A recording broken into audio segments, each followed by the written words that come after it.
Tripunithura municipality എന്ന് പറയുന്നത് ഇപ്പോൾ CPM ഭരിച്ചുകൊണ്ടിരിക്കുന്ന ഒരു സ്ഥലമാണ്. തൃപ്പൂണിത്തുറയിൽ വൻ അട്ടിമറിക്കുള്ള സാധ്യതകൾ ഉണ്ട് എന്നുള്ളത് തന്നെയാണ്. നമുക്ക് യാതൊരുവിധ സംശയങ്ങളും ഇല്ലാതെ പറയാനായിട്ട് സാധിക്കുന്ന ഒരു കാര്യമാണ്. BJP തൃപ്പൂണിത്തുറ മുനിസിപ്പാലിറ്റി പിടിച്ചെടുക്കാൻ വേണ്ടി പോകുന്നു എന്നുള്ളത്. CPM-നെ സംബന്ധിച്ചിട്ട് CPM-ന് ഇപ്പോഴും തൃപ്പൂണിത്തുറയിൽ കൃത്യമായ സംഘടനാ സംവിധാനവും കാര്യങ്ങളും ഒക്കെ ഉണ്ട്. പക്ഷേ ഏറ്റവും കൂടുതൽ പ്രശ്നങ്ങളുള്ള CPM-ന് പ്രശ്നങ്ങളുള്ള ഒരു സ്ഥലം കൂടിയാണ് തൃപ്പൂണിത്തുറ മുനിസിപ്പാലിറ്റി എന്ന് പറയുന്നത്. കോൺഗ്രസിന്റെ കുത്തകയായിട്ടുള്ള ഒരു ജില്ലയാണ് എറണാകുളം ജില്ല എന്ന് പറയുന്നത്. ആ ജില്ലയിലെ ഒരു മുനിസിപ്പാലിറ്റി BJP-യുടെ കരങ്ങളിലേക്ക് പോകുന്നു എന്ന് പറയുമ്പോഴത്തേക്ക് അതിനെ നിസ്സാരമായിട്ട് കാണാൻ വേണ്ടി സാധിക്കത്തില്ല. തൃപ്പൂണിത്തുറ മുനിസിപ്പാലിറ്റിയിൽ കാവിക്കൊടി ഉയരാൻ വേണ്ടി പോവുകയാണ്. നമസ്കാരം. വരാനിരിക്കുന്ന തെരഞ്ഞെടുപ്പില് തൃപ്പൂണിത്തുറ BJP കൊണ്ടുപോകുന്നൊരു ശ്രദ്ധ കേൾക്കുന്നുണ്ട്. അതിനെക്കുറിച്ച് എന്താണ് പറയാനുള്ളത്? തൃപ്പൂണിത്തുറ മുനിസിപ്പാലിറ്റി എന്ന് പറയുന്നത് ഇപ്പോൾ CPM ഭരിച്ചുകൊണ്ടിരിക്കുന്ന ഒരു സ്ഥലമാണ്. പക്ഷേ നമുക്കിപ്പോൾ മനസ്സിലാക്കാൻ സാധിക്കുന്നത് എന്ത് എന്ന് ചോദിച്ചു കഴിഞ്ഞാൽ തൃപ്പൂണിത്തുറയിൽ വൻ അട്ടിമറിക്കുള്ള സാധ്യതകൾ ഉണ്ട് എന്നുള്ളത് തന്നെയാണ്. തൃപ്പൂണിത്തുറയിൽ വൻ അട്ടിമറിക്കുള്ള സാധ്യതകൾ ഉണ്ട് എന്നുള്ളത് തന്നെയാണ് നഗരസഭയിൽ. പക്ഷേ ഇത്തവണത്തെ BJP-യുടെ കൃത്യമായൊരു പ്ലാനിങ്, ആ ഒരു പ്ലാനിങ്ങിന്റെ അടിസ്ഥാനത്തിൽ നമുക്ക് യാതൊരുവിധ സംശയങ്ങളും ഇല്ലാതെ പറയാനായിട്ട് സാധിക്കുന്ന ഒരു കാര്യമാണ് BJP തൃപ്പൂണിത്തുറ മുനിസിപ്പാലിറ്റി പിടിച്ചെടുക്കാൻ വേണ്ടി പോകുന്നു എന്നുള്ളത്. അതിശക്തമായ മത്സരമാണ്. ഈ തൃപ്പൂണിത്തുറ മുനിസിപ്പാലിറ്റിയിൽ കോൺഗ്രസ് ഉണ്ടോ എന്ന് ചോദിച്ചു കഴിഞ്ഞാൽ ഇല്ല എന്ന് വരെ പറയേണ്ട ഒരവസ്ഥയിലേക്ക് പോകുന്ന കാഴ്ച നമുക്ക്. ഇപ്പൊ ചക്കരപ്പറമ്പ് ഭാഗത്തൊക്കെ കുറച്ച് കോൺഗ്രസ്സുകാരുണ്ട് എന്നുള്ളതിനപ്പുറത്തേക്ക് പല സ്ഥലങ്ങളിലും കോൺഗ്രസിന്റെ അവസ്ഥ വളരെ പരിതാപകരമാണ്. തൃപ്പൂണിത്തുറയിൽ നിന്നുള്ള MLA അത് കോൺഗ്രസ്സുകാരനാണ്, K. ബാബുവാണ് MLA. പക്ഷെ വളരെ നിസ്സാര ഭൂരിപക്ഷത്തിനാണ് അദ്ദേഹം വിജയിച്ചിട്ടുള്ളത്. അദ്ദേഹം എന്താ പറയുക വർഗീയത പറഞ്ഞ വോട്ട് പിടിച്ച്, അല്ലെങ്കിൽ ശബരിമലയുടെ പേരിൽ വോട്ട് പിടിച്ചു എന്നൊക്കെ പറഞ്ഞുകൊണ്ട് അദ്ദേഹത്തിനെതിരെ തെരഞ്ഞെടുപ്പ് കേസ് വരെ എതിർ സ്ഥാനാർത്ഥിയായിട്ടുള്ള M. സ്വരാജ് നൽകിയിട്ടുണ്ട്. അങ്ങനെയൊക്കെയുള്ളൊരു സാഹചര്യമാണ് അവിടെ ഉണ്ടായിരുന്നത്. പക്ഷേ അതിൽ നിന്നൊക്കെ വ്യത്യസ്തമായിക്കൊണ്ട് ഇത്തവണ BJP തൃപ്പൂണിത്തുറയിൽ നടത്തിക്കൊണ്ടിരിക്കുന്ന ഒരു മുന്നേറ്റം അത് എറണാകുളം ജില്ലയിൽ തന്നെ ഒരു വൻ അട്ടിമറി ആയി മാറാനായിട്ടുള്ള സാധ്യതയുണ്ട്. എറണാകുളം ജില്ല എന്ന് പറഞ്ഞു കഴിഞ്ഞാൽ കോൺഗ്രസിന് എന്നും കുത്തകയായിട്ടുള്ളൊരു മണ്ഡലമാണ്. അപ്പോൾ ഈ തൃപ്പൂണിത്തുറയിൽ അപ്രതീക്ഷിതമായിട്ട് എന്ന് തന്നെ പറയേണ്ടി വരും, BJP വളരെ വലിയൊരു മുന്നേറ്റം അവിടെ നടത്തിക്കൊണ്ടിരിക്കുന്നുണ്ട്. തൃപ്പൂണിത്തുറയിൽ UDF-ഉം LDF-ഉം തമ്മിലല്ല മത്സരം. തൃപ്പൂണിത്തുറയിൽ BJP-യും CPM-ഉം തമ്മിലാണ് മത്സരം. ഈ CPM-നകത്ത് ചില പ്രശ്നങ്ങളൊക്കെ ഉണ്ടായിരുന്നു.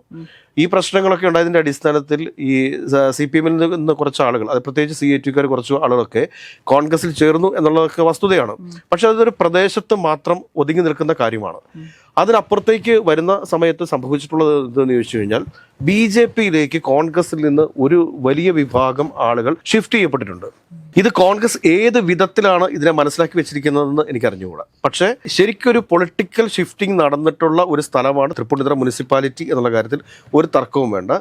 ഇതിനെ CPM എങ്ങനെ നേരിടും, CPM ഈ BJP-യുടെ ഈ ഒരു മുന്നേറ്റത്തെ എങ്ങനെ പ്രതിരോധിക്കും എന്നുള്ള കാര്യം നമ്മൾ കാത്തിരുന്ന് കാണേണ്ടതാണ്. CPM-നെ സംബന്ധിച്ചിട്ട് CPM-ന് ഇപ്പോഴും തൃപ്പൂണിത്തുറയിൽ കൃത്യമായ സംഘടനാ സംവിധാനവും കാര്യങ്ങളും ഒക്കെ ഉണ്ട്. പക്ഷേ ഏറ്റവും കൂടുതൽ പ്രശ്നങ്ങളുള്ള CPM-ന് പ്രശ്നങ്ങളുള്ള ഒരു സ്ഥലം കൂടിയാണ് തൃപ്പൂണിത്തുറ മുനിസിപ്പാലിറ്റി എന്ന് പറയുന്നത്. ഇതിനൊക്കെ അതിജീവിച്ചുകൊണ്ട് CPM-ന് തന്നെ അവിടെ ഭരണം നിലനിർത്താൻ വേണ്ടി സാധിക്കുമോ എന്നുള്ള കാര്യത്തിൽ ചില സംശയങ്ങൾ ഇപ്പോൾ ഉയർന്നു വരുന്നുണ്ട്. അവിടെ വ്യക്തമായ BJP-യുടെ ഒരു മുന്നേറ്റമുണ്ട്. എറണാകുളം ജില്ലയിലെ ഒരു മുനിസിപ്പാലിറ്റി BJP ഭരിക്കുക എന്ന് പറഞ്ഞു കഴിഞ്ഞാൽ അത് BJP-യെ സംബന്ധിച്ച് അവരുടെ ആത്മവിശ്വാസം ഭയങ്കരമായിട്ട് വർദ്ധിപ്പിക്കുന്ന ഒന്നാണ്.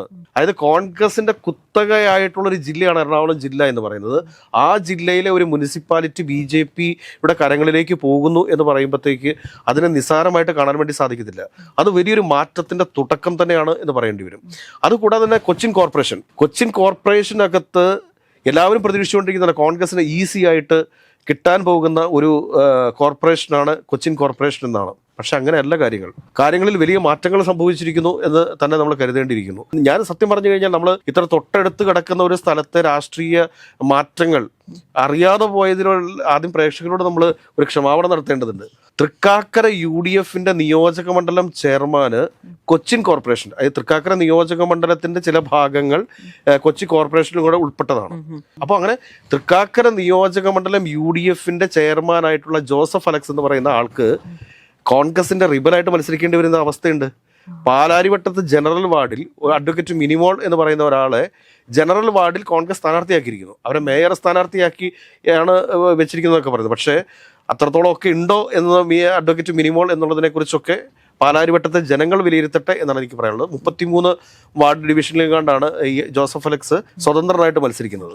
ഒന്ന് ആലോചിച്ച് നോക്കിക്കേ. കാരണം PT തോമസ് MLA ഒക്കെ ആയിട്ട് വളരെ അടുത്ത ആത്മബന്ധം പുലർത്തിക്കൊണ്ടിരുന്ന, അല്ലെങ്കിൽ ഉമാ തോമസ് ഒക്കെ ആയിട്ട് വളരെ അടുത്ത ആത്മബന്ധം പുലർത്തിക്കൊണ്ടിരുന്ന ഒരാൾ തന്നെയാണ് ഈ ജോസഫ് അലക്സ് എന്ന് പറയുന്നത്. ആ ജോസഫ് അലക്സ് കോൺഗ്രസിന്റെ മുന്നണി പോരാളി തന്നെയാണ്, UDFന്റെ നിയോജക മണ്ഡലം ചെയർമാനാണ്.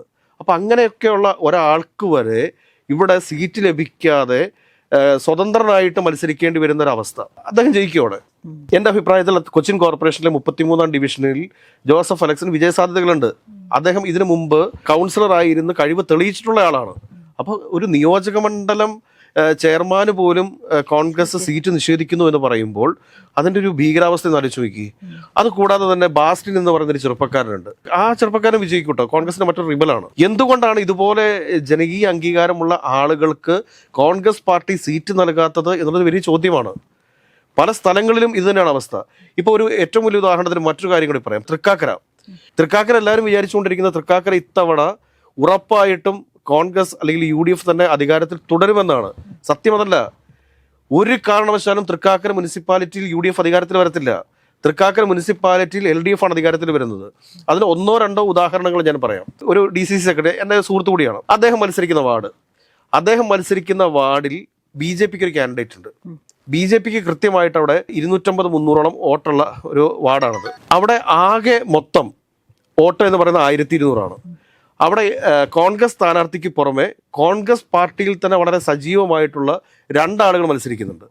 അത് കൂടാതെ വേറെ 3-4 പേര് മത്സരിക്കുന്നുണ്ട്. ഇതിൻ്റെ അത് പ്രത്യേകത എന്താണെന്ന് വെച്ച് കഴിഞ്ഞാൽ മൊത്തം 7 സ്ഥാനാർത്ഥികളുള്ളതിൽ 7-8 സ്ഥാനാർത്ഥികളുണ്ട്. അതിൽ 6 സ്ഥാനാർത്ഥികളും ക്രിസ്ത്യൻ ന്യൂനപക്ഷ മതവിഭാഗത്തിൽപ്പെട്ട ആളുകളും ഇതിനകത്ത് മത്സരിക്കുന്ന BJPയുടെ സ്ഥാനാർത്ഥി ഭൂരിപക്ഷ സമുദായത്തിൽപ്പെട്ട ആളുമാണ്. അപ്പോൾ അദ്ദേഹത്തിന് ഒരുപാട് കുടുംബ ബന്ധങ്ങളുള്ള ഒരു വാർഡ് കൂടിയാണ് അവിടെ സംഭവിക്കാൻ പോകുന്നത് എന്താണ്? ഈ വോട്ട് സ്പ്ലിറ്റ് ആവുന്നതോടുകൂടി തൃക്കാക്കരയിലും BJP ഒരു സീറ്റിലേക്ക് വരികയാണ്. തൃക്കാക്കര മുനിസിപ്പാലിറ്റിക്കകത്ത് BJP ഒരു സീറ്റിലേക്ക് വിജയിക്കാൻ പോകുന്നൊരു സാഹചര്യമുണ്ട്. അപ്പോൾ ഇങ്ങനെയൊക്കെയുള്ള ഏറ്റവും കൂടുതൽ റിബൽ ഭീഷണിയെ നേരിടുന്നത് കോൺഗ്രസ് പാർട്ടി തന്നെയാണ്. അത് ഈ സംഘടനാപരമായിട്ട് അടിത്തറ ഇല്ലാത്തത് കൊണ്ടായിരിക്കോ ഇങ്ങനെ കോൺഗ്രസിന്റെ ഉള്ളിൽ ഇങ്ങനത്തെ പ്രശ്നങ്ങൾ? ഇത് സംഘടനാപരം ഈ റിബൽ വരുന്നത് കോൺഗ്രസിന് തന്നെയല്ല. ഈ സംഘടനാപരമായ അടിത്തറ ഇല്ലാത്തതിന്റെ പ്രശ്നമല്ല ഇത്. ഇപ്പൊ തന്നെ ഞാൻ പറഞ്ഞില്ല, തൃക്കാക്കരയിലെ UDFന്റെ നിയോജക മണ്ഡലം ചെയർമാന് കൊച്ചിൻ കോർപ്പറേഷനിലേക്ക് മത്സരിക്കാനായിട്ടൊരു സീറ്റ് കിട്ടുന്നില്ല എന്ന് പറയുമ്പോൾ ഒന്ന് ആലോചിച്ച് നോക്കി, അവസ്ഥ എന്താണെന്ന് ആലോചിച്ച് നോക്ക്. അദ്ദേഹം പ്രവർത്തനരഹിതനായിട്ടുള്ളൊരു ആളൊന്നുമല്ല. വളരെ സജീവമായിട്ട് ഉമാ തോമസിന്റെ ഉപതെരഞ്ഞെടുപ്പിൽ ഉൾപ്പെടെ വളരെ സജീവമായിട്ട് രാഷ്ട്രീയ പ്രവർത്തനം നടത്തിക്കൊണ്ടിരിക്കുന്ന ഒരു വ്യക്തിയാണ്. അദ്ദേഹത്തിന് പോലും സീറ്റ് നിഷേധിക്കപ്പെടുന്നു എന്ന് പറയുമ്പോഴത്തേക്ക് കോൺഗ്രസിനെ എറണാകുളം ജില്ലയിൽ ഇപ്പോഴും നയിച്ചുകൊണ്ടിരിക്കുന്ന ഏതൊക്കെയോ നേതൃത്വമുണ്ട്. കാരണം മുഹമ്മദ് ഷിയാസ് എന്ന് പറയുന്ന DCC പ്രസിഡന്റ് ഒക്കെ വളരെ സ്മാർട്ടാണ്.